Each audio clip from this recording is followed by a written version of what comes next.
4-0 score. Koufax ready to go. The windup and the pitch to Canille. Curve way high, and it's 1-1. Sandy has struck out 11. He hasn't missed an inning in getting a strikeout. 3 in the first, 2 in the second, 2 in the third, 1 in the fourth and fifth, and 2 in the sixth. 1 ball, 1 strike count. Canille, number 10, batting second in the order. Here's the windup and the pitch. Foul ball is back upstairs, and it's strike 2, ball 1 to Canille. 1-2 the count. Canille, first batter up there in the 7th inning. Koufax ready, delivers. Curveball bounced out to shortstop. Easy hop to Will. Throw to first in time, and it's 1 away. So Canille out on a ground ball to short, and brings up Phillies Mantilla. Mantilla has struck out and bounced into a double play, batting .259. All right, Mantilla, right-hand hitter. 6 homers, 26 RBIs. Here's the windup and the pitch by Koufax. Fastball sails high, and it's 1 ball, no strikes. 1-0 the count. We're in the 7th. Sandy ready again, the windup and pitch. Change up too high, inside, ball 2. Koufax has walked 2, struck out 11, allowed no runs, no hits. So Sandy's working under a little more pressure now as the game draws toward the end. Here's the windup and the 2-0 pitch. Mantilla takes high, ball 3, and it's 3-0.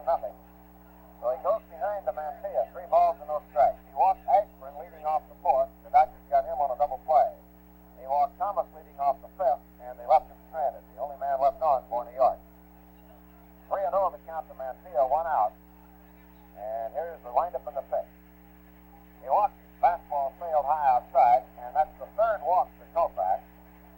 And that is a little above par for Sandy in the base on balls department. His rate is 2.23 for 9 innings, best rate on the staff. So now tonight he has walked his 3rd man. Here's Frank Thomas, the only man in the lineup who has not struck out. Frank grounded out on a great play by Wills in the 2nd, the closest thing to a base hit the Mets have had, and then Thomas threw a walk in the 5th. So up now with Mantilla on here in the 7th in the 6th. Curve high, 1 ball, no strikes. And on deck will be Cliff Cook. The Koufax goes behind to Thomas, batting .297, 14 home runs, 47 runs batted in. 1 out, 1 on in the 7th. The Dodgers have a shift on against Thomas a little to the left. Koufax set, the pitch. Ground ball wide of third. Gilliam down to Burride. 1, back to first, double play.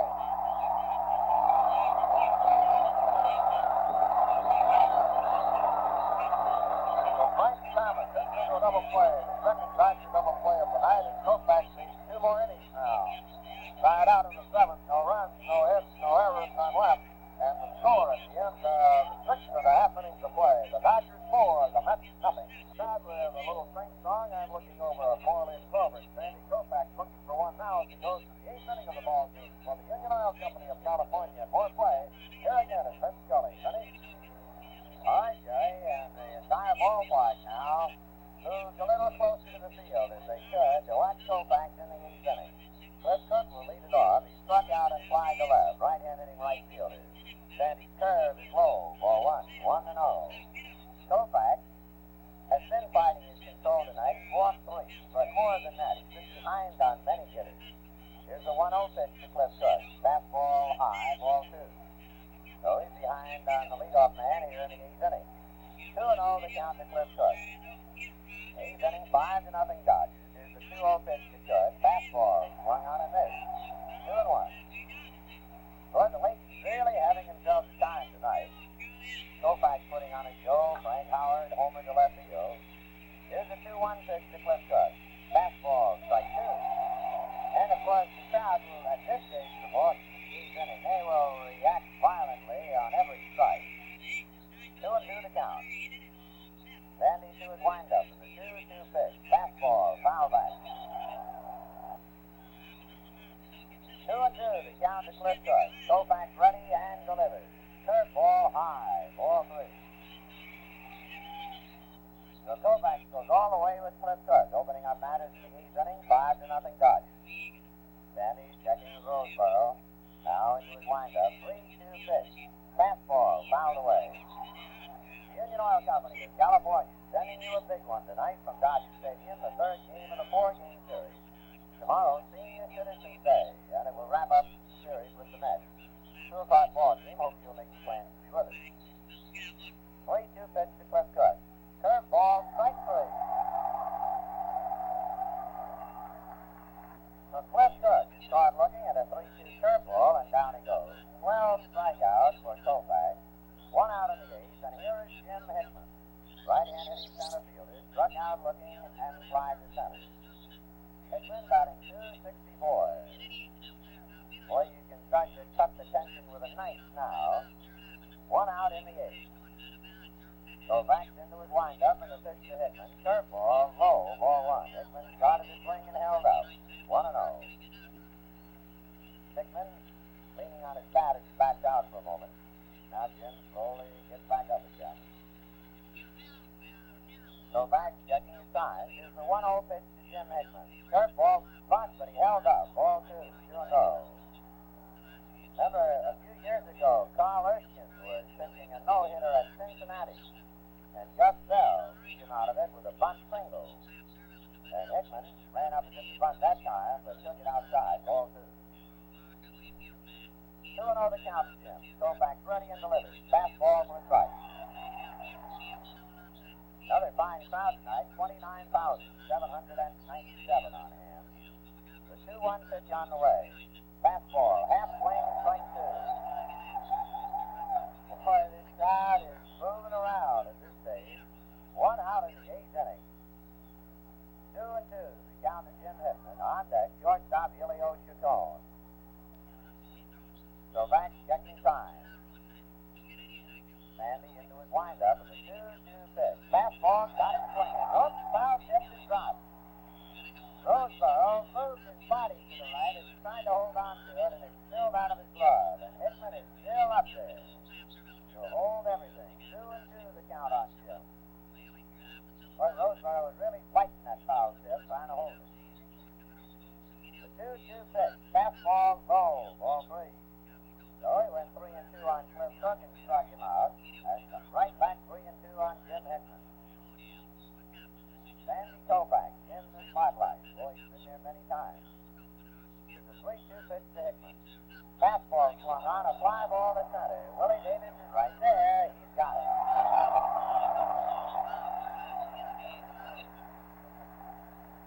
Well, the goosebumps rising yet. It's about that time, don't you think? 2 out in the 8th inning. Elio Chacon is struck out twice. 0 for 2. Batting .238. I don't know about you. A ball game like this brings my beard out. Koufax checking. Here's the pitch to Elio. Fastball, foul back. 0-1. 29,797 sitting in on this one. Koufax gets the sign. Chacon waiting. Strike 1 pitch to Elio. Fastball low. 1-1. There are another 2,900 ladies here. We have over 32,000 to supply. Here's a 1-1 pitch on the way. Curveball low, ball 2. Chacon, as it went in the dirt and bounced up, while Elio caught it with his bare hand and handed it to Roseboro. 2-1 to Elio Chacon. Koufax to his wind-up and delivers. Fastball, swung on and missed. Strike 2. One fan off to the right jumps up out of his seat with his hands high in the air, and I guess that reflects the mood of the entire ballpark. 2-2 to Elio Chacon. Koufax delivers. Fastball fouled away. One thing, he is making the crowd twist and turn. He went 3-2 on Cook and struck him out. He went 3-2 on Hickman. He flied to center, and 2-2 on Chacon. Made a lot of pitches here in the inning. Koufax looked in to get his sign. Chacon waiting. Here's the 2-2 pitch on the way. Fastball inside. Ball 3. Almost hit him. On deck, catcher Chris Canizero. So he has gone 3-2 on each of the 3 batters here in the 8th. He went 3-2 on 9 batters tonight. So Sandy fighting his control. Chacon waiting. Koufax stares into his windup. 3-2 pitch. Curveball high. Ball 4. 4 walks given up by Koufax. It's been a while since he's walked 4. He's had excellent control all year. Even that one game where we used the word staggered to victory against the Mets, when he gave up 13 hits and 6 runs. That day he walked only 3. has only walked 4 men one other time this year, and that was back in April. All right, here's Canizero, fly to center and struck out, batting 200, right-hand hitting catcher. Fastball high, ball 1. Koufax is not making too many pitches, however. He made 94 pitches through 7 innings, so it's not as if he's, or shouldn't be, getting tired. 1-0, the count to Canizero. Sandy is set, checks first. The 1-0 pitch. Change-up, almost in the dirt, ball 2. 2-0. What might be happening with Koufax out there is the normal thing. That's probably happening to folks in the stands. He's beginning to press a little bit. No doubt about it, going 3-2 on 3 consecutive batters, and now 2-0 to Canizero. Yeah, he's human, it's getting to him. 2-0 the count. Sandy's on the rubber. And the 2-0 pitch. Fastball, a strike. Boy, you've got to be a pretty cold-blooded hombre to be out there and not feel the tension. 2-1 to Canizero. Koufax ready. And backs off the rubber. Now Koufax ready. The 2-1 pitch. Fastball swung on and missed. And Canizero went after a bad ball that time. 2-2. Hard to believe how quiet this crowd can get in between pitches. Boy, there are a lot of thoughts going around right now as Koufax nods yes. Canizero waiting. 2-2 pitch. Fastball, half swing, strike 3.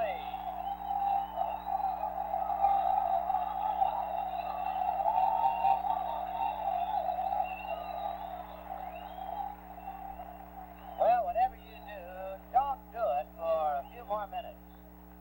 Through 8 innings, Sandy Koufax has struck out 13 batters and has not allowed a hit.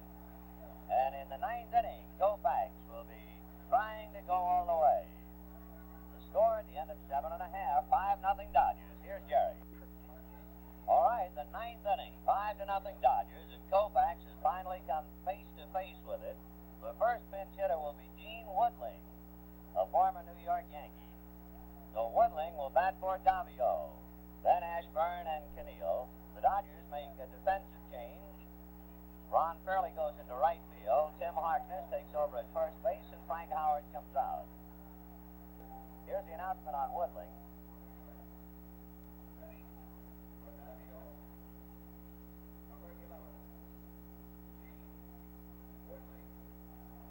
So Woodling, a left-hand hitter, coming up to bat for Davio. Stengel, not playing percentages of a right-hand batter, instead goes to Woodling, the veteran. So 9th inning. Koufax goes to Rosenbach and gives it a squeeze. And here we go.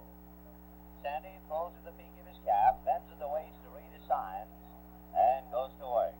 Into his windup, the pitch to Woodling. Curve ball for a strike.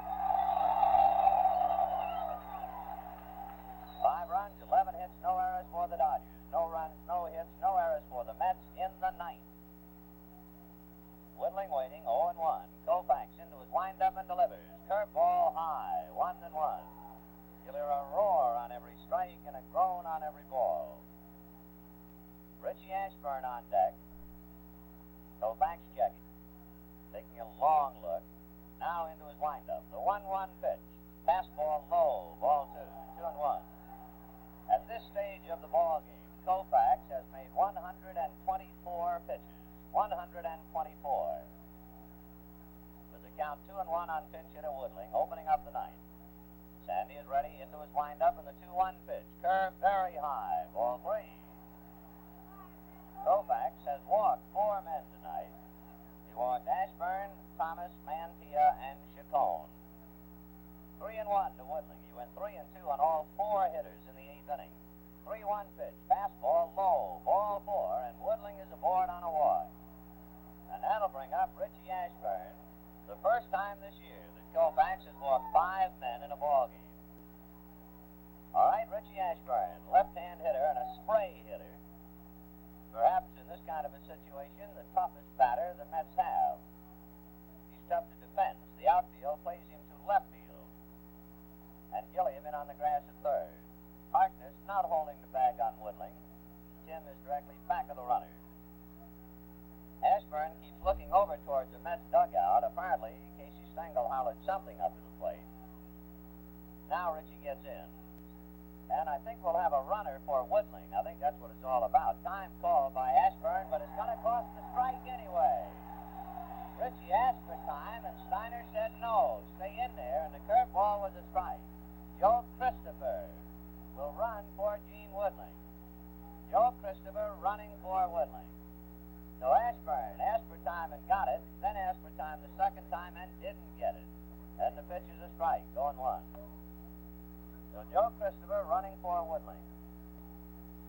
Solly Hemus growling as he comes out of the third base coaching box, but Steiner jaws right back at him. And Ashburn waiting at the plate. No balls, 1 strike. On deck, Rod Keneal. Harkness directly back of Christopher. Koufax leaning on his right knee to get his sign. Now he straightens up. The strike 1 pitch. Fastball high and inside. 1-1. Ashburn batting .329. Richie this evening has struck out and walked and flied to left. Koufax set. The 1-1 pitch. Fastball line down the left field line. Foul. So Ashburn slices 1 foul down in the left field corner. It rattles off the railing and is finally retrieved by Willie Davis. 1-2 the count to Richie Ashburn. 9th inning, 5-0 Dodgers. Rod Keneal and Felix Mantilla to follow. Koufax checking his signs and Ashburn waiting. Gilliam is now back to a normal depth at third. Here's the 1-2 pitch. A sidearm fastball fouled away off to the right. Koufax, again not really sidearming, but leaning towards first base before delivering. 1-2. Ashburn stands up there at the plate waiting. Koufax straddling the rubber. Christopher a short lead at first, with Harkness directly back of him. Now Richie up at the plate. Crowd very quiet. Now Koufax on the rubber. The 1-2 pitch to Ashburn. Fastball, a ground ball to Wills. He goes to Burright. They get 1. To Harkness, not in time.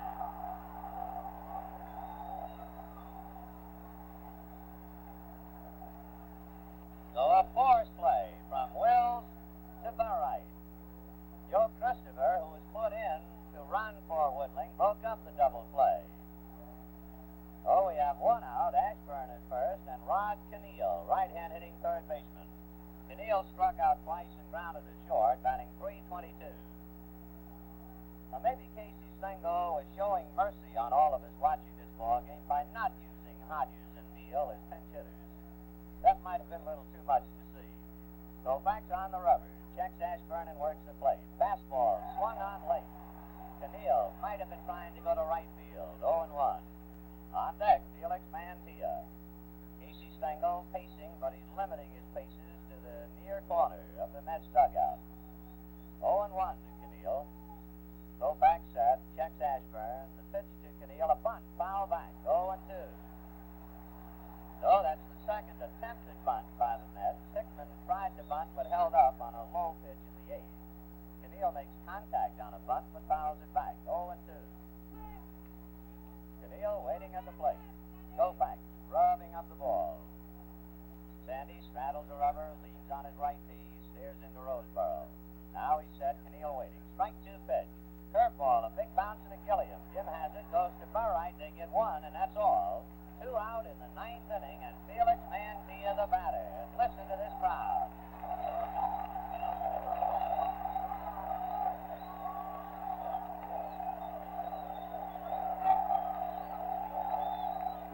Well, the entire ball game, Koufax perhaps his biggest night, maybe even more important to him than his 18 strikeouts against the Giants.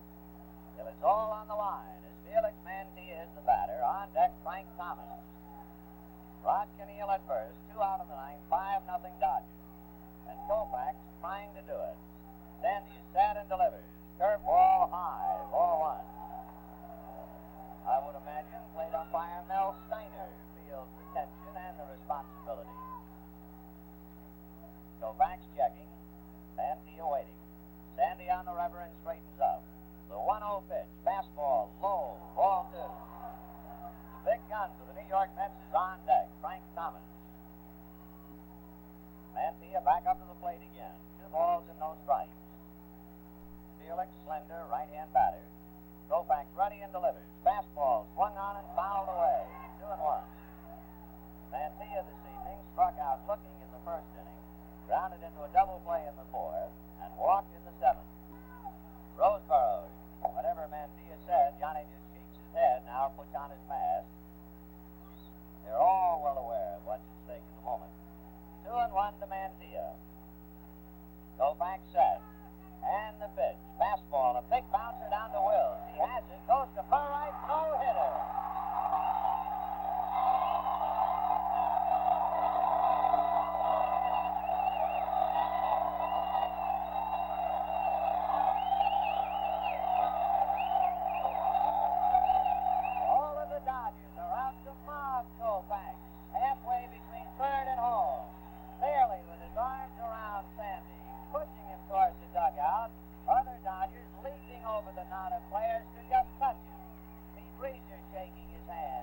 a no-hitter for the Dodgers, the first Dodger no-hitter since Sal Magley turned it in 1956, and the first Dodger left-hander to pitch a no-hitter since way back in 1908. And he is now walking towards home plate, and the crowd giving him a standing ovation. Koufax with his windbreaker on, a sheepish grin on his face, and first of all, he will go on television back to New York. As we mentioned, the ball game being telecast to New York, and perhaps Sandy's mother and dad back there stayed with the ball game to watch their son pitch his first no-hitter of a great career. The totals for the Dodgers, 5 runs, 11 hits, and no errors. For the Mets, no runs, no hits, and no errors. The paid attendance, 29,797 on the 30th of June, 1962. It is certainly a night that will be memorable to Koufax, certainly a night that all of us will remember. There were only 2 balls that were hit sharply enough. One would have been a base hit.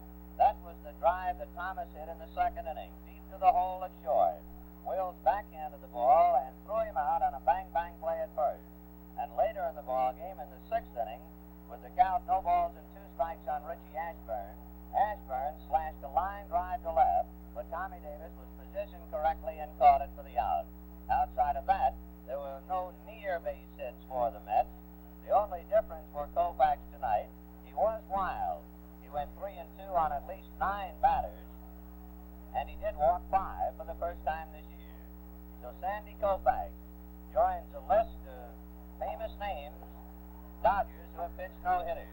They go like this. Way back, let's start at the turn of the century. Mal Eason and Harry McIntyre in 1906. Knapp Rucker in 1908.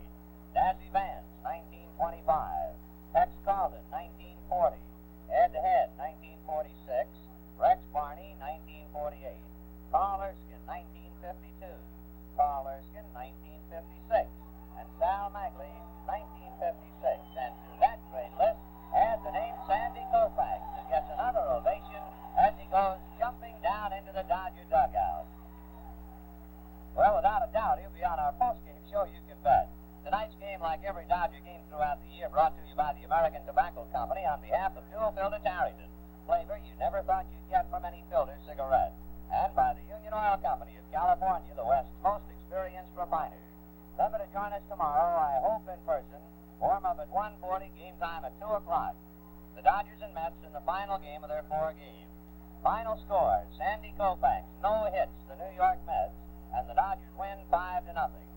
So, the Dodgers make a change in a tough ball game. Nate Oliver is now at second base. Jim Gilliam has moved over to third, and Tommy Davis is in left field, the same move they made last night. Now to the 7th, Dodgers 4, Giants nothing. The Lucky Strike, more play-by-play. Here's Jerry Dawkins. All right, Benny, in the top of the order, Harvey Keene starts it off for the Giants. Keene, Alou, and Mays now, and Koufax ready to go into the crucial last 3 innings of the game, with Keene at bat, and Sandy has retired 18 in a row. The windup, and here's the pitch to Keene. Curve for strike, 0-1, half speed. So if you're scoring, Oliver is inserted in Moon's spot, number 5 in the order, and Wally had a big night. He drove in 2 runs with a homer and a single, and he scored a run. He's on a real hot streak. The next pitch to Keene, up high, ball 1, and it's 1-1. Regenzer came in and stopped the Dodgers. He got Koufax and Willie Davis with the bases full. So the Dodgers, as Benny told you, were claiming that he balked a couple of times. Here's the windup and a 1-1 pitch to Keene. Fastball just inside, ball 2, and it is 2-1.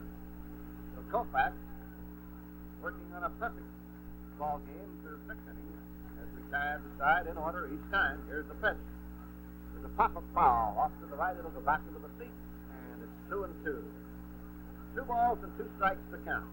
Koufax working to Keene, who is batting 205 in the leadoff spot. Keene playing in left field. They play Keene slightly to the right. He hit a drive to center the first time up, and Willie Davis is over to make the catch on it in the right center. Here's the pitch. Fly ball to right. Howard fading back. Frank's there, and he's got it. 1 out in the 7th. With each out that is recorded now, the crowd will rise to the occasion. It seems like they're almost petrified between pitches. And then as soon as the ball has been a third out, the crescendo of the roar comes out as they try to encourage Koufax on. Here is Phillies Alou, hopped up and struck out, and is batting .365. He leads the league. Boy, this guy's a good hitter. A swing and a miss on a fastball, and Koufax ripped it, and it is strike one. Alou has 24 RBIs. He's tied with Henry Aaron for the league lead. He's 4 today. There's a curve, and he's in for a strike. He tried to hold up, but he had gone too far, 0-2, and Sandy really pulled the string on Alou. Phillies waiting. Koufax ready. The 0-2 pitch. Ooh, just a little low. Roseboro had his arm raised, ready to throw it around. And umpire Walsh says, ball one. So the ump had a good eye, and Roseboro waited for the call and then flipped it back to the mound. 1 ball and 2 strikes to Phillies Alou. Sandy ready. Here's the windup man. The pitch on the way. Up foul, back upstairs, and it's strike 2, ball 1 to Alou. Phillies has 43 hits. He leads the league in base hits.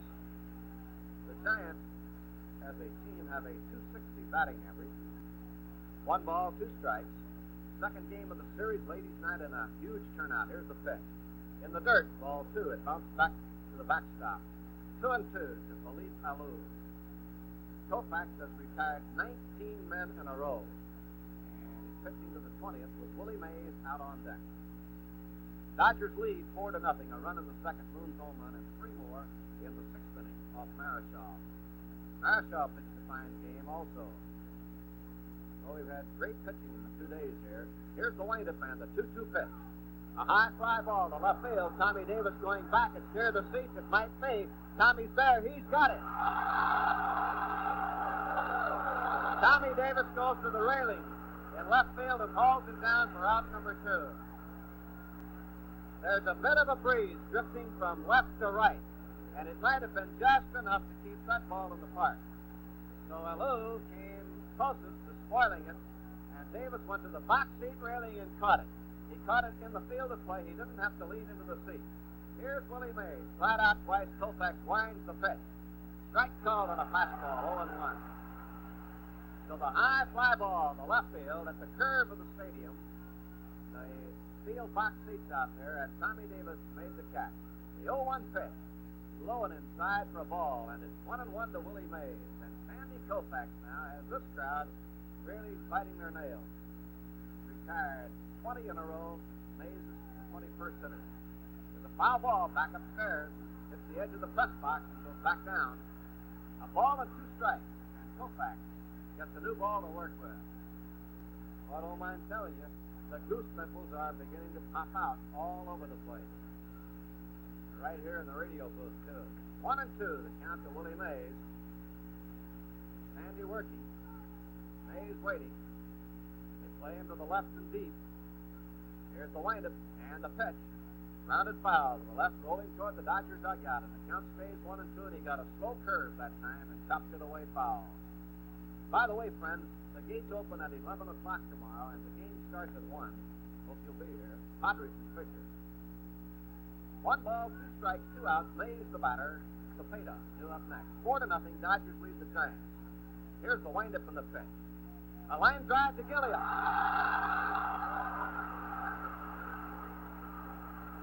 Side out. 1, 2, 3 in the 7th inning. And Koufax has pitched 7 innings perfect. Nothing for the Giants in 7 innings.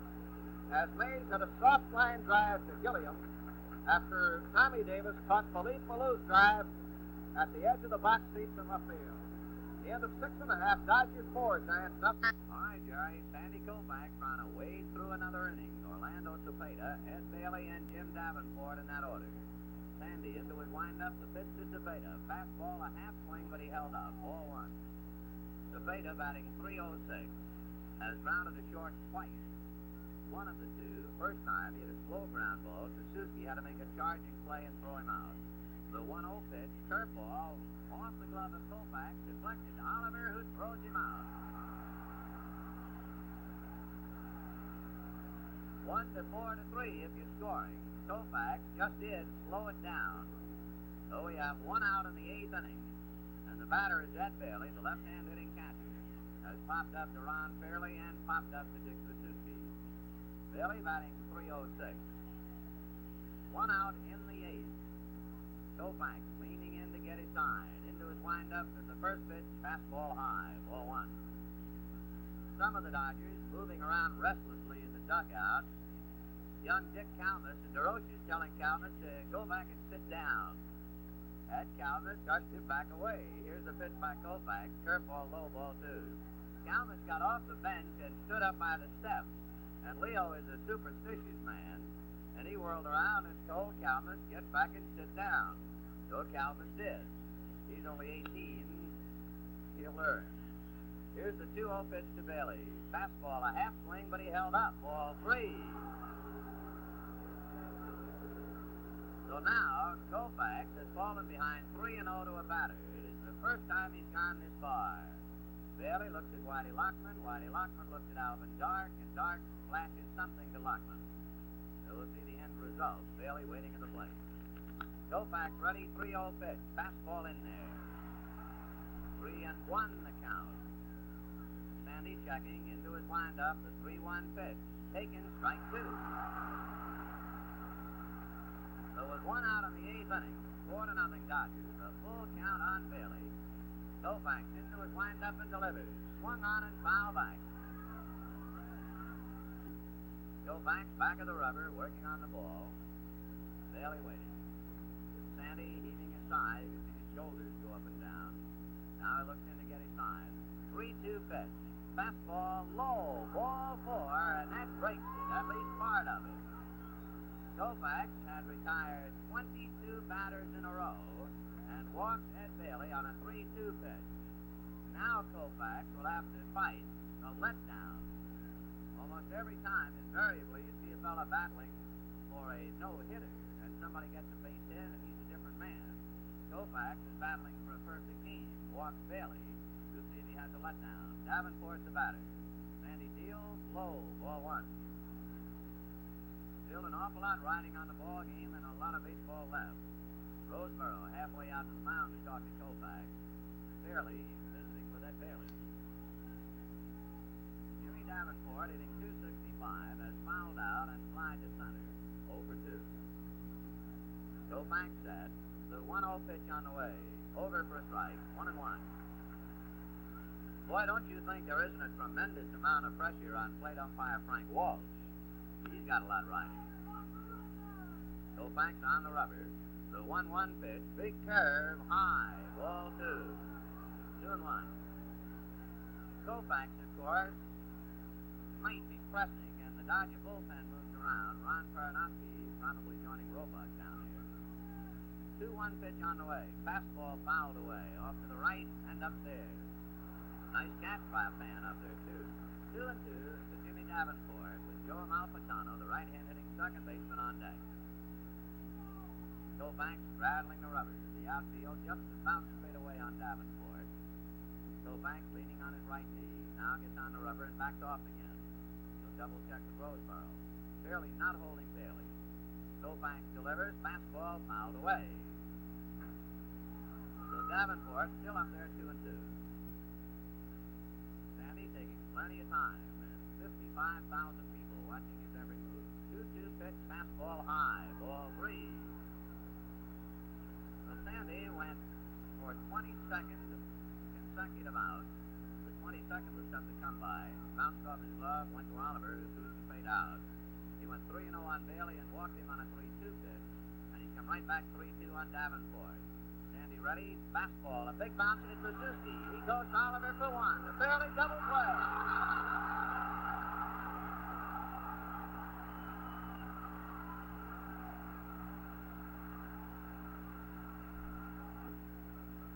Well, maybe it isn't the same because of the walk. And there'll be a lot of quibbling about that.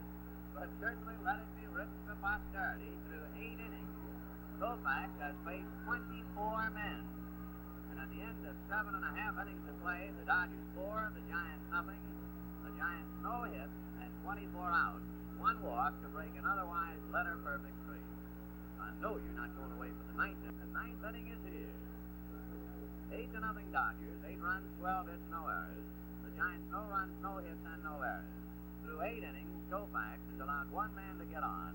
He walked Ed Bailey on a 3-2 pitch with 1 out in the 8th, then went went 3-2 on Jim Davenport, and Davenport hit into a double play. So Koufax has retired 24 batters in 8 innings, despite the fact he walked Bailey. In the ninth, he'll pitch to Amalfitano and Pagan, and then we will see about Fragenza's spot.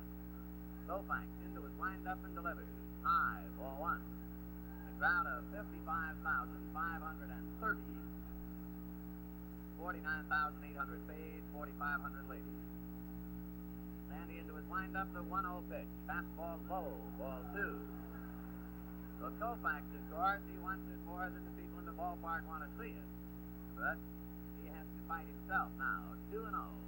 Sandy ready and delivers. Fastball popped up. Barely coming towards home plate and calling and waiting. He's got it.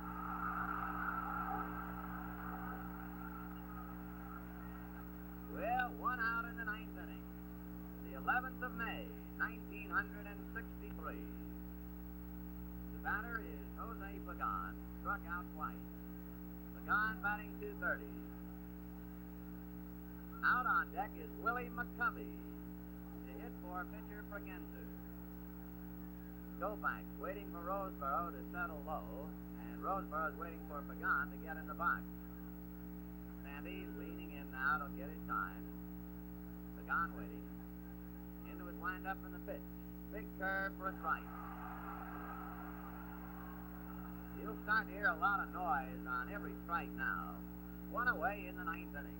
8-0 Dodgers. The outfield shaded just a little bit. Willie Davis climbing into right center. Howard up a step and right. Strike 1 pitch. Curveball swung on, a fly ball to deep center, but Willie's going away back. He's got it.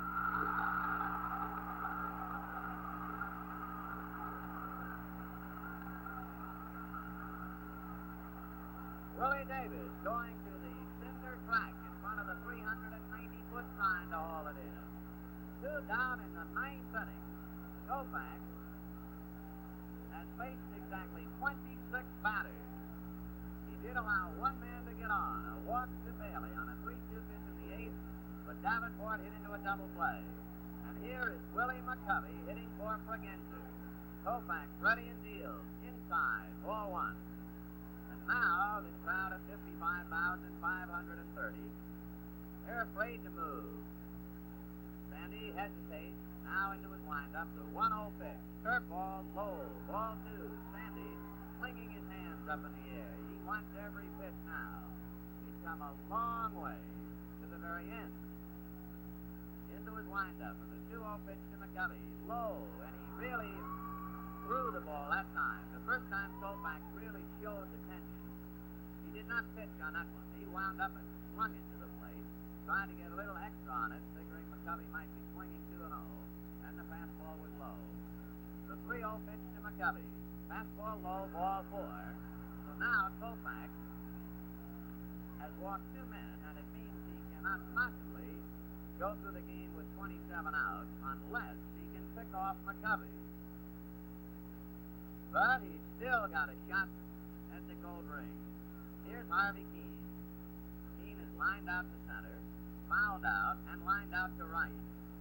Experienced right-hand batter. And Koufax with another try to close it up. Sandy on the rubber, looks at McCovey. The pitch to Keene. Fastball for a strike.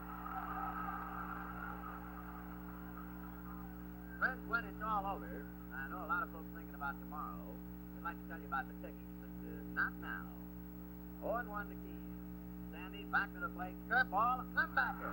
He's got it. He runs halfway and throws for Bailey. A no-hitter for Koufax.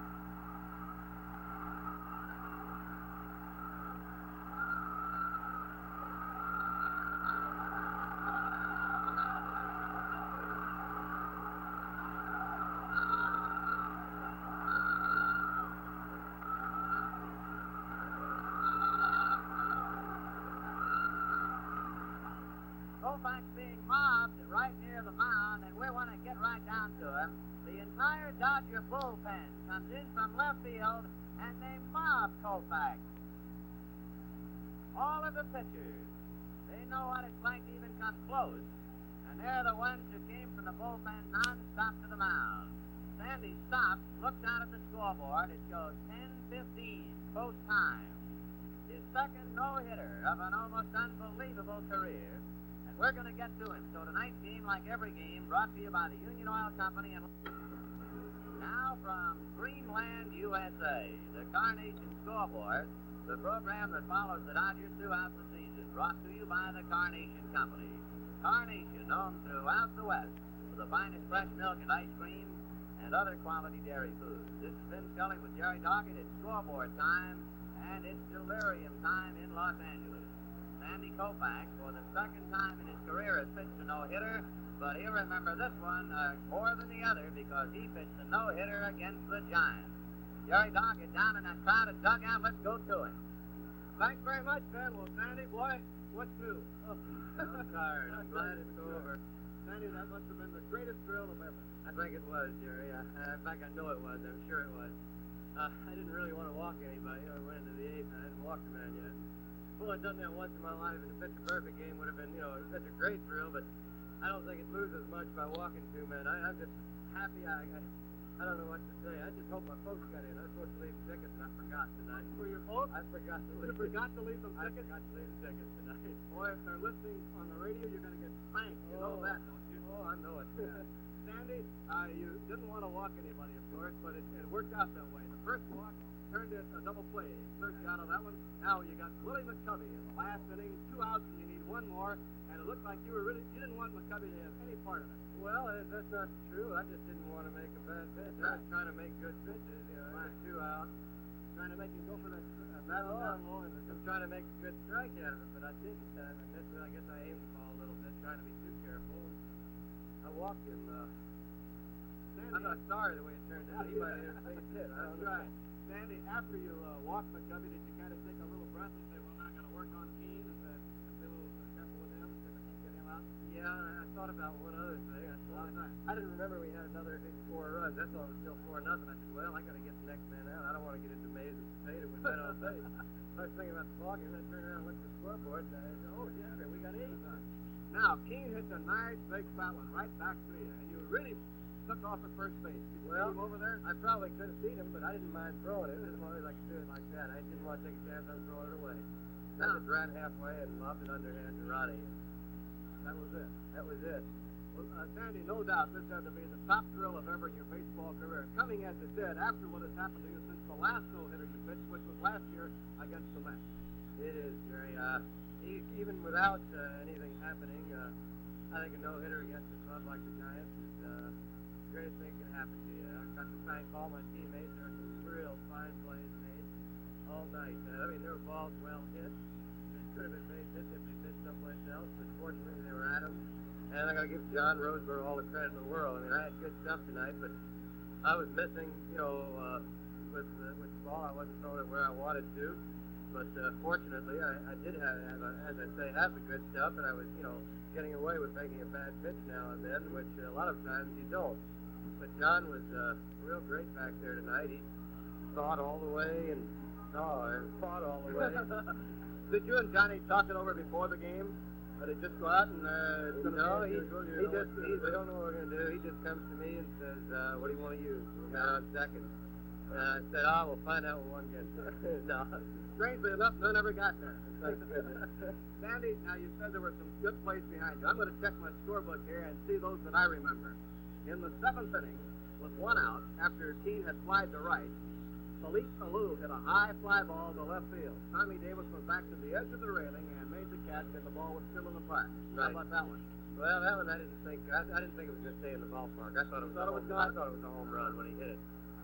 It wasn't a good pitch. I tried to get the ball in on Alou, and it was right over the plate, up high, and he hit it. And he came up just a little short, thank goodness.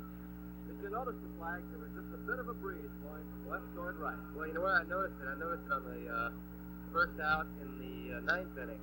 On the ball at From Alphatano. I'm sorry, the second out. The ball at the Pagan hit the center field.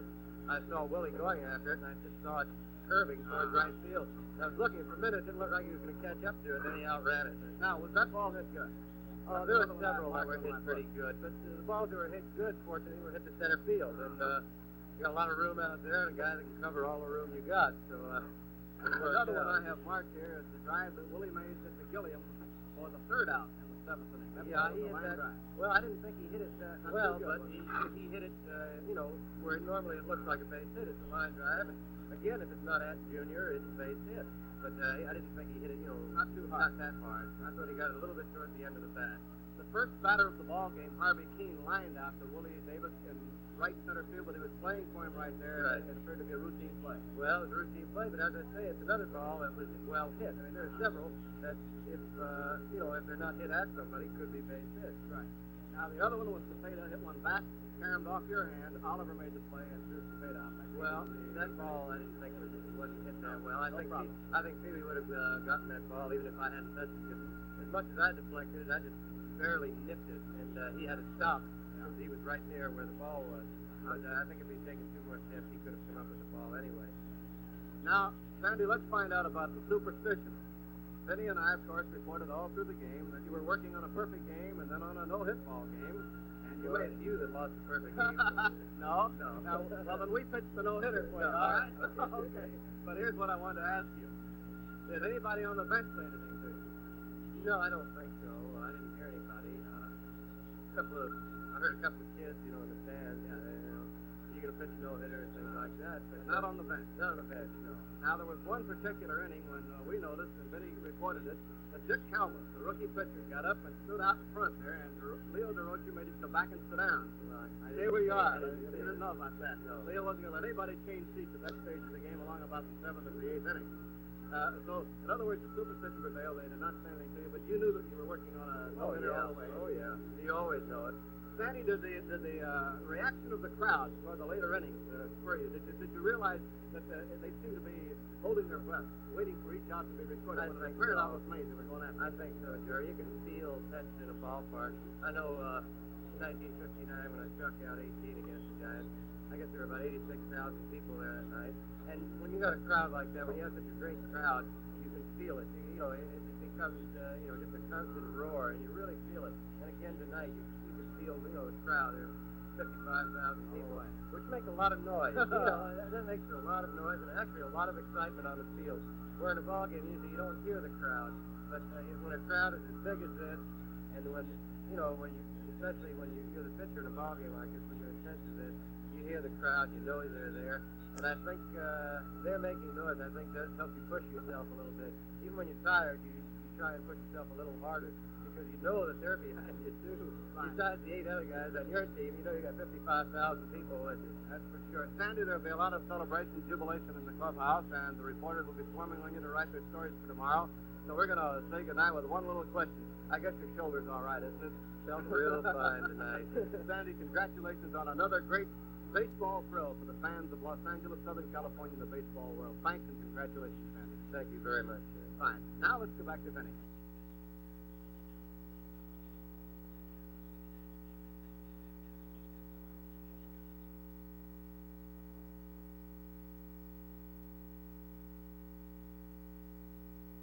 To the last of the 8th, right back to Vinny.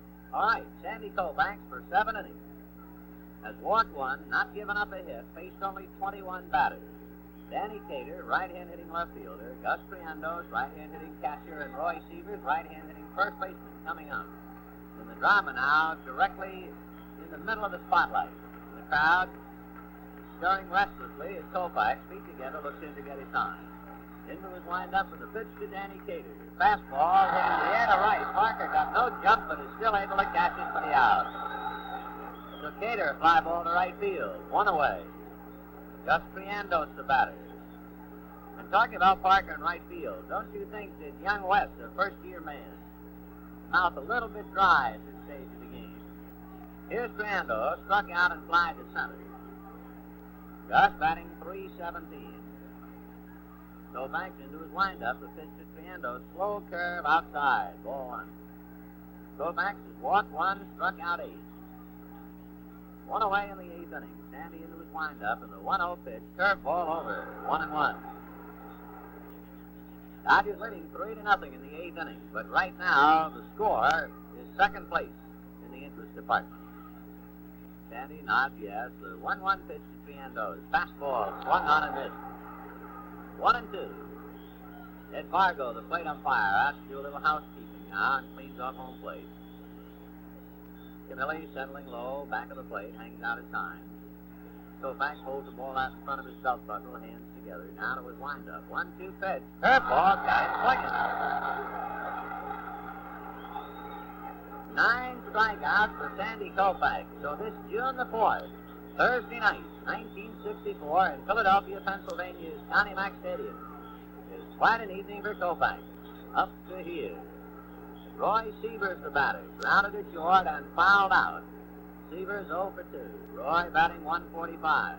Koufax ready and delivers. Fastball for a strike. And the crowd now reacting to every pitch. Dennis Bennett stopped throwing in the Philadelphia bullpen to watch Koufax. So did young Rick Wise, who was down there with him. Strike 1 pitch, curveball low. Sievers started to swing and held up, 1-1. The Union Oil Company of California, sending you big moments ever since the Dodgers came to California, and delighted to send another one to you. Koufax feet together on the rubbers. Sandy into his windup, and the 1-1 pitch to Sievers, curve just outside, ball 2. 2-1. The crowd is slowly beginning to turn. On that pitch, which was called a ball, there was quite a groan made by the crowd. 2-1 pitch, fastball swung on and missed. And the crowd now is starting to go Koufax all the way. 2-2. You talk about a political convention and how suddenly the votes go one way. Momentum picks up. Well, Koufax is the man of the hour right now. The 2-2 pitch. Curveball fouled away. 2 out, bottom of the 8th inning. The Dodgers 3, the Phillies nothing. But Koufax, through 7 2/3, has not allowed a hit. And he's working on Roy Sievers with the count 2-2.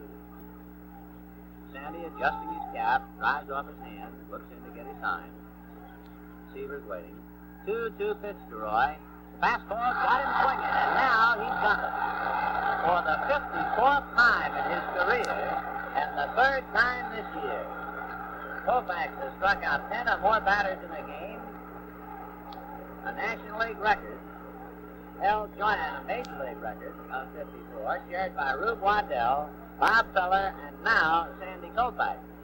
And to make things even better, he still has a no-hitter through 8 innings. At the end of 8, it is 3-0 Dodgers. Well, it's goosebump time at Connie Mack Stadium, Philadelphia. Bottom of the 9th inning.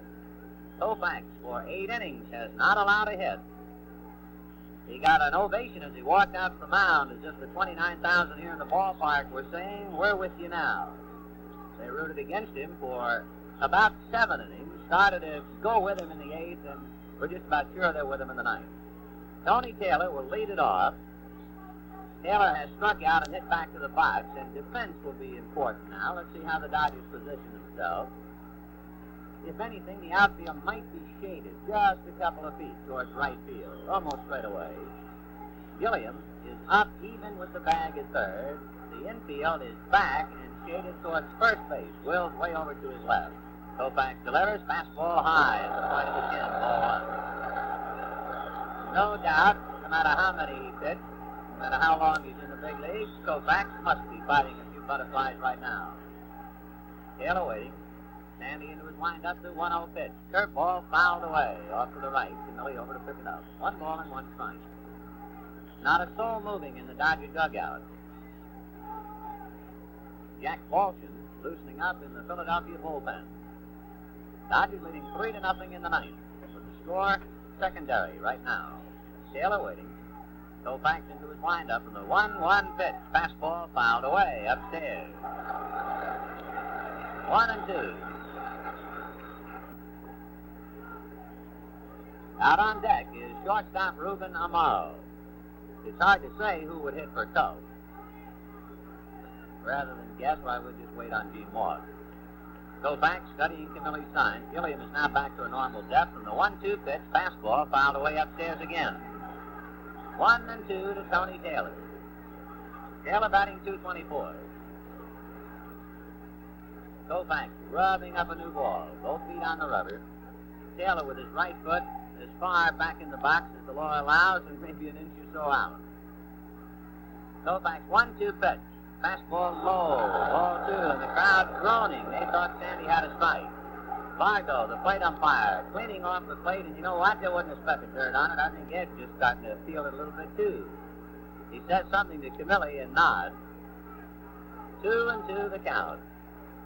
Koufax into his windup in the 2-2 pitch. Fastball got him swinging. Okay, 11 strikeouts for Koufax. He needs 2 more outs. Ruben Amaro coming to the plate. Hopped up and struck out.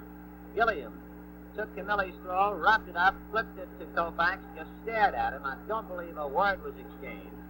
And now Koufax concentrates on Amaro. The first pitch to Ruben. Fastball hit high in the air and back at first. Fairley is in foul ground. He's got it. 2 out in the 9th inning. Koufax is 1 out away from his no-hitter. And it is Bobby Wine coming off the bench to hit for Ray Coe. Koufax appears to be poker-faced. He lifted his cap by the bill and just mopped his brow with his forearm. And Wine steps in the crowd now, all leaning forward. Wine, slender, right-hand batter. 2 out, 9th inning, Koufax, out away from his 3rd no-hitter. Sandy ready to pitch to Wine. High, ball 1. And Camilli fired the ball back to Sandy. DeRocher up in front of the Dodgers dugout, waving to Parker. Koufax back 1-0. Fastball fouled away, and that hit the plate umpire Vargo, and Ed drops to his right knee and is shaken up enough to flip his mask off. And Vargo stunned by that foul tip. And so time is called, and Koufax, with all of the tension, standing in front of the mound helplessly, while Joe Lipsy, the trainer for the Phillies, comes out to take care of Ed Vargo. Vargo now nodding his head. He's all right after a whiff of smelling salts. Okay, Vargo's all right. Koufax, who was anxiously down in front of the plate, now returns to the mound, and the 3 other umpires go back to their position. 2 out in the 9th inning. 3-0 Dodgers. Koufax has given up a walk on a 3-2 pitch to Rich Allen in the 4th inning, and that's all. He has faced 26 batters. Here's the 1-1 pitch to Bobby Wine. Swung on a pitch, strike 2. And here it is, 1-2 to Wine. 29,709 have forgotten all about the tensions in the world. Koufax reading his sign. Into his windup. The 1-2 pitch. Fastball got him swinging.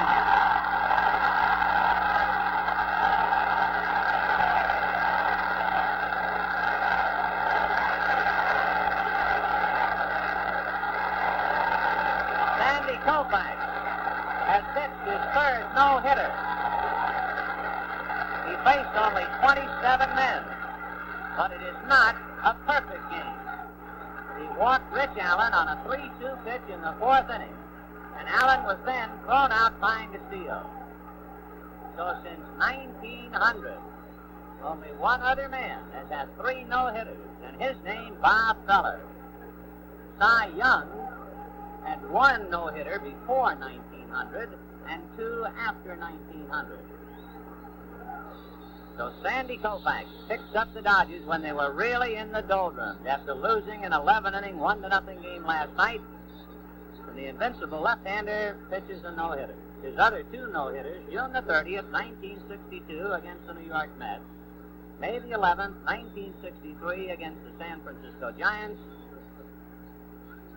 when the Giants were in first place, by the way, and June the 4th, 1964 against the first place Philadelphia Phillies. The totals for the Dodgers: 3 runs, 9 hits, no errors. For the Phils, no runs, no hits, 1 error. The Phils had only 1 man get on base. They had nobody left on base. Koufax pitched to 27 batters. And I guess the understatement of the year was very early in the ballgame, and we were saying that he has good stuff, and it looks like he has his pitching rhythm. The next thing you know, he pitches a no-hitter. Well, we'll get him on the postgame show if we can possibly get him. He's being mobbed down in the dressing room. The Cole statistical result: the Dodgers beat the Phillies 3-0. On Connie Mack Stadium, the White Owl Scoreboard, the program that follows the Dodgers throughout the season, brought to you by the cigar made with Case Age Tobacco's White Owl. We don't want to lose the magic of the moment. Koufax's 3rd no-hitter. The Dodgers beat the Phils 3-0. Let's go to Sandy Koufax and to Jerry Dawkins. Thanks very much, Ben. Sandy's back here on the runway. We'll have him come on out here and say hello. Sandy, congratulations, boy. That's got to be the greatest thing. Thank you very much, sir. You know, pitching a no-hit ball game, this is your third one, of course, Sandy. The first one on the road, and the first thing I want to find out about is the reaction of the crowd here at Philadelphia. A hostile crowd against the Dodgers to begin with, and at the last, they're standing up and cheering you. That certainly must have made you feel good, Sandy. Yes, it does. Well, I think baseball fans are like that all over. When we got if it had still been a 0-0 ball game, I don't think they'd have felt that way. When we got the 3 runs, I think that if they're at the ballpark, they just soon see it as not see it, as see a one-hitter. Well, it certainly was encouraging, at least to have them cheering for you at the end. I know that, wasn't it? It was. There's a lot of things encouraging about it. I don't have to say it's the best I felt all year. I mean, I know that, but this is, I think, the first time all year that I felt the way I'd like to feel, where I knew where I was throwing the ball, and I felt like my rhythm was good. And I just hope it's the start of many. This is just one ball game. It's a great thrill, but it's still just one ball game. It's a long season. I just hope that I can stay the way I feel right now. Sandy, it was apparent that you had your rhythm early in the ball game, at least to us upstairs. Did you feel it right off the start? Yes, I did. Well, the other day when I was throwing between starts, looking for something, just searching to see what's wrong. I went inside and they have a bunch of old magazines, and I looked through all the sport magazines, see if I could find any pictures, and looking and searching. And it looked like that this year somehow I may have been throwing across my body. And yesterday, 2 days ago when I was throwing, I tried moving, my right leg over to the right a little as I, took my stride, and I started to feel, a lot better, and I was throwing a lot better. So I figured, well, maybe this is it. And since then, I felt good, and I was conscious of it tonight. I tried to make sure that I came over to the right with that leg, and it just felt great. And after about the 4th or 5th inning, I didn't have to, watch it because I was doing it automatically again. I just got into a habit of, stepping over too far to the left, I guess, and couldn't break it, didn't realize it. Now, that might have been the rhythm you were looking for. Well, I hope so, and that's probably the reason I had a little trouble with my elbow. You start throwing a little differently, and throwing across your body, it puts a little bit more strain on your arm. And I just hope so, because I don't think I could feel much better than I did tonight. I mean, through the whole ball game. Sandy, Carol Behringer has the pitching chart here, and he has 97 pitches. CB, how many curveballs and how many fastballs? Can you break it down? Don't have that broken down. Well, that's all right. 97 pitches, so that's not too many for, a ball game with 12 strikeouts, Sandy. No, it's not. Well, I only walk one man, so you don't have those pitches to worry about. And there are no hits. You don't have to start over on any hitter, so that makes it easy. And the fact that Doug threw out Allen when he was stealing makes it easy because, I had to pitch to Cater again, but I didn't have to throw him any more pitches that inning. I could start over on him again like he was a different man. You look back now and see how close it was to a perfect game. Gee whiz, that's something, isn't it? It's funny that 3-2 pitch to Allen is my own fault. I was undecided on it. I'd wanted to throw him a fastball, and Doug called curveball.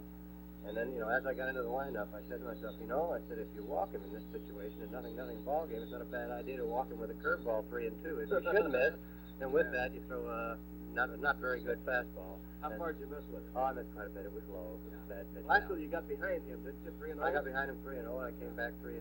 I threw another pitch for a strike. He fouled it off. And I was thinking about I didn't want to walk him in that situation. Then I thought about it again. A second thought started fouling me up. I thought about, Doug's right. If I'm going to miss, I just soon miss with a curveball to try and, surprise him and keep it in the ballpark. And, because it was a nothing ball game at that time. Well, you weren't thinking about a perfect game back then. No, I wasn't thinking about a no-hitter either. I was thinking about getting some runs. I saw Don pitch as good a game as you can pitch last night, and he just got beat. He go 11 innings, pitch a great ball game. We just haven't been scoring any runs. At that time, it was still nothing. It didn't look like we were going to get too many. And then Short hung a curveball to Frank, and I was looking at that other sign, but it hit the Coca-Cola sign. I couldn't. It was pretty good, didn't he? He did. Sandy, let's review the no-hitters now. This is the third, and, of course, lost perhaps in the glow of this one is the fact that Bob Feller had 3 no-hitters, and he's the only modern-day pitcher, so you tied Bob. And you also tied Bob in another little mark tonight, and that is 54 ball games in which you struck out 10 or more, he and Rube Waddell. So we'll pass along congratulations on those right now. Thank you very much, sir. Now, the other no-hitters, June 30th, 1962, against the New York Mets at Los Angeles, 5-0, 13 strikeouts and 5 walks.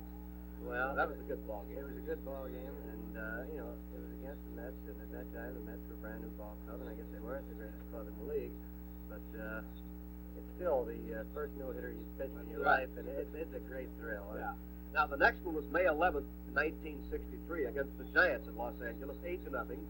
You walked 2, struck out 4. Now, the Giants were leading the league when you pitched the no-hitter against them, I believe. Yes, they were, and that was a funny night. I didn't think I had, that good stuff that night, but that was a big thrill because the Giants, with all the power they've got, pitch no-hitter against the Giants, just, the biggest thrill you could get. I don't know, it's hard to say, but somehow tonight it almost seems like the biggest thrill of all of them. I would say this was the best of the 3 no-hitters you pitched. I would think so. I didn't think that I got in trouble all night. I thought the only balls, the balls that could have been hits were balls in the infield, where they're swinging bunts or, high hoppers. And it wasn't going to, now that it's over, there wasn't a ball that was hit to the outfield that could have been a hit. They were all, if they were going to be hit, they were all going to be infield hits. I got one marked here, Sandy, and that was the ball Allen hit to Gilliam in the 6th inning, and Jimmy made a great short hop. Jimmy made a great play, short hopped it. If you wait for it, I don't think he's going to get Allen. He had to short hop it. He short hopped it and came up with it, threw him out. That's the only thing on the score sheet that looks like a tough play. Well, he made a great play. Fine. Sandy, congratulations again. It was a great effort, and got the Dodgers a big win tonight. Thanks for being with us, and congratulations. We'll be getting 3 or 4 more real soon. I hope so, but I just want to say that Doug Canoy did a great job back there tonight. He saw the great Yes, he did. He was really thinking. Your roomie's going there. That's my roommate. Thanks, Sandy. It was a pleasure. Thank you, Jerry. Sandy Koufax, our special guest. All right, back to Vinny. Thank you, fellas. And we just received a long-distance call from Los Angeles from President Walter O'Malley of the Dodgers, directed to Sandy Koufax. Quote, he wishes him 500 congratulations. But we'll have more scoreboard after this message. The totals on the ballgame on this memorable night for Sandy Koufax: 3 runs, 9 hits, and no errors for the Dodgers, no runs, no hits, and 1 error for the Philadelphia Phillies. The paid attendance, 29,709. Koufax pitched to 27 batters, although it is not considered a perfect game. He went 3 balls and no strikes with 2 out in the 4th inning pitching to Rich Allen, then got 2 strikes, and on a 3-2 pitch, Allen walked. Later, he was thrown out stealing, so Koufax pitched to 3 men per inning, 27 in the game, but that walk the only blemish. It reminds us that when Carl Erskine pitched a no-hitter, 1 of 2, as a Dodger, Erskine pitched a no-hitter on a rainy afternoon at Ebbets Field against the Chicago Cubs. Pitching that day for the Cubs was a knuckleballer whom you might remember pitching in the Coast League, Willard Ramsdell. And on this rainy day, Erskine, with 2 out in the 5th inning, walked pitcher Ramsdell, then got the next man, and it started to rain, and they held up the game. Later on, play resumed, and Erskine did not give up a hit, nor did he allow anybody else to get on base. So the only man that Erskine allowed in his attempt at a perfect game was a walk to Willard Ramsdell. On that particular day, however, Erskine pitched to 1 above the minimum. He pitched to 28. Koufax gives up 1 walk, but still pitches to the minimum of 27. Well, we'll check the scores, both National and American League, and have a few more comments to make, and have more scoreboard. Philadelphia, Sandy Koufax strikes out 12. He becomes the second man since 1900 to turn in 3 no-hitters. Bob Feller, the only other pitcher to do it since 1900. We repeat, Cy Young had 1 no-hitter before 1900 and 2 after. The dates of Koufax no-hitters: June the 30th, 1962 against the Mets, May the 11th, 1963 against the Giants, and June the 4th, 1964 against the Philadelphia Phillies. Koufax, by striking out 12 tonight, has now struck out 10 or more batters in a game 54 times to equal the Major League record of 54 shared by Rube Waddell and Bob Feller. And Sandy's next pitching performance for the Dodgers will be Monday night at Dodger Stadium. It'll be a pretty good idea and way to welcome the club home and to congratulate Sandy on his night at Dodger Stadium Monday evening. Well, we'll have more scoreboard. That's 9 hits, no errors for the Dodgers, no runs, no hits, 1 error for the Phils. The Dodgers have won 2 out of 6 from Philadelphia. Move on to Shea Stadium in New York. Over the weekend, Friday, warm-up at 4:40. Saturday, warm-up at 10:40. Sunday, doubleheader at 9:40. So that'll do it on this rather eventful night at Connie Mack Stadium in Philadelphia. The Dodgers beat the Phils 3-0.